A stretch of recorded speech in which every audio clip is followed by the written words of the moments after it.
Good morning, CG. I'm Liz. And I'm Ava. And we have your CG broadcast for Friday, March 10th.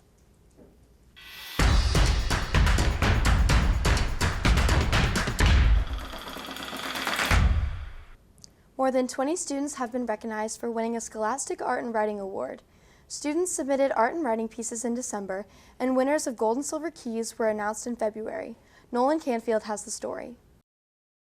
Last weekend, students that won Scholastic Awards for art and writing were invited to Marian University for a special ceremony and art gallery. One of these students, Nasaria Becerra, had the privilege of being featured in the 2023 Scholastic Art and Writing Anthology. I think it's a cool thing to go through and to be able to have my work displayed in museums and stuff. I think it's pretty neat. I think it's a nice opportunity to be able to have my work featured in something that a lot of people see because a lot of people buy those books. This prestigious award honors students for their excellence and potential, and it encourages students to pursue art after high school. It kind of is important to me and made me realize how much I like this and working in Illustrator more, and how it actually is enjoyable and somewhat a hobby.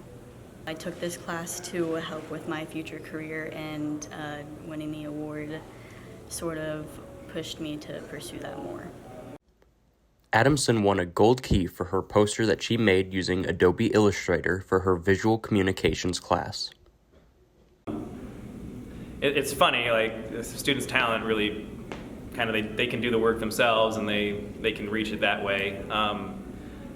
When it comes to the graphic design, teaching them the software and the basics, that helps them get to that point, but their execution is all their skill. It's just trying to get it to come out, I guess. Jones had 3 of his students win Gold Key awards.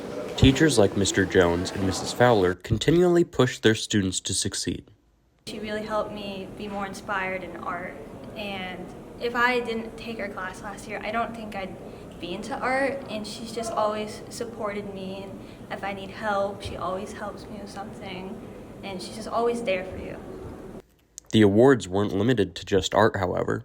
Overall, Center Grove won 17 awards for writing and 35 for art. If you know anyone who has won, be sure to congratulate them for all of their hard work. Thanks, Nolan. This spring, Jazz Ensemble has been practicing and competing in contests in Indiana and performing at home. Composed of all different types of instruments, from trombones to bongos, Jazz Ensemble gives the students opportunity to perform music which isn't usually played in concert or marching band. You can catch the Jazz Ensemble practicing in the Hall of Excellence on Thursday mornings. With the start of the spring sports seasons, the baseball and softball teams have been preparing for their upcoming seasons. Maddie Howell brings us a closer look. The baseball and softball teams have been preparing for the upcoming seasons. The softball team just finalized their roster and is beginning official practices. The really big goal of our off season is for us to teach the newcomers the fundamentals and the culture that we have, as well as compete and see who we have and what we have, and more than anything, build chemistry with each other. I think more than anything, the relationships are built. Girls are not so shocked by who we are as coaches, and they get to know their teammates.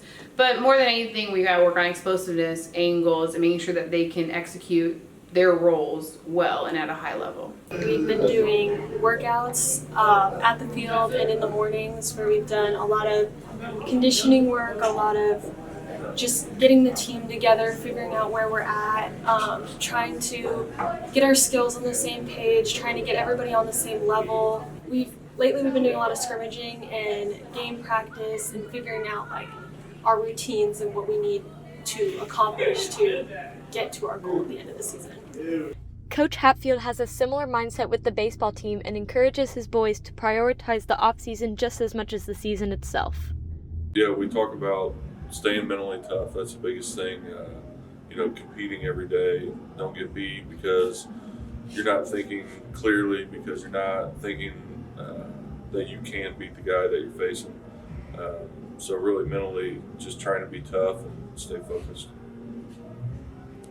Right now it's kind of a shift a little bit where we're scrimmaging a lot more.